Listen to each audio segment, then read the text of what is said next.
বুধবার রাত থেকে নিখোঁজ থাকার পর বৃহস্পতিবার সকালে বাড়ির লাগোয়া একটি জায়গা থেকে বিজেপির পোলিং এজেন্টের ঝুলন্ত দেহ উদ্ধার হয়।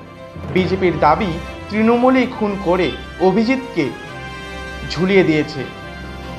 বর্ধমান দুর্গাপুরের বিজেপি প্রার্থী দিলীপ ঘোষের পোলিং এজেন্টের দায়িত্ব পালন করেছিলেন সেই ব্যক্তির ঝুলন্ত দেহ উদ্ধারের ঘটনা পূর্ব বর্ধমানের মন্তেশ্বরে।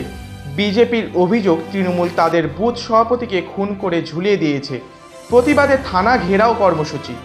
অন্যদিকে এলাকা ছড়িয়ে পড়া একটি ভিডিওয়ে মৃতের বাবার দাবি, খুন নয়, স্ত্রীর সঙ্গে গোলমালের জেরে আত্মহত্যা করেছেন অভিজিৎ।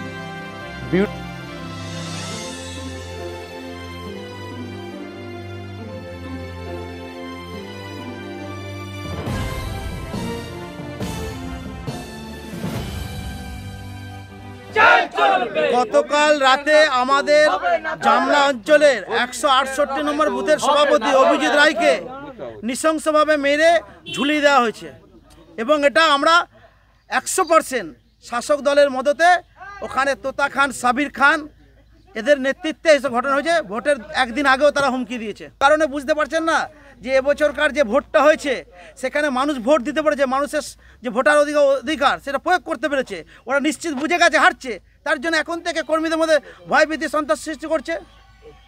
প্রস্তাব বিক্ষোভের কারণ তো আপনাকে বললাম যে আমাদের কর্মী, আমাদের বুথ সভাপতি 168 নম্বর বুথ সভাপতি অভিজিৎ রায়, তাকে মেরে গাছে ঝুলিয়ে দেওয়া হয়েছে। মানে একটা অ্যাঙ্গেলে বাড়ির দেয়ালে, বাড়ির ছাদতলা ঝুলিয়ে ভাবে নৃশংসভাবে মারা হয়েছে। আমরা যেটা জানতে পেরেছি যে মাটি থেকে মাত্র 4 আঙুল দূর উঁচুতে তার পাটা ঝুলছিল এবং যেখানে ওপেন রাস্তার উপরে একটা কাঁড়ির মধ্যে একটা যেখানে সে ঝুলেছে সেখানে নিচেতে মাটিতে নাকি অনেকগুলো পায়ের চটকাচটকি করার দাগ পাওয়া গেছে। এবং এখানে কর্মীদের কাছে আমি জানতে পারছি যে বিগত ভোটের আগে এবং ভোটের পরেও তাকে নানা রকমভাবে হুমকি দেওয়া হয়েছে, তোকে দেখে নেব। তো আমরা চাই যে এর ন্যায় বিচার এবং খুনিকে অবিলম্বে গ্রেপ্তার করতে হবে।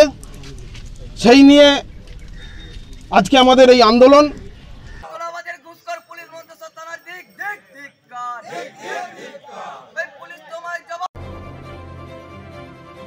Bureau report, royal Bangla TV.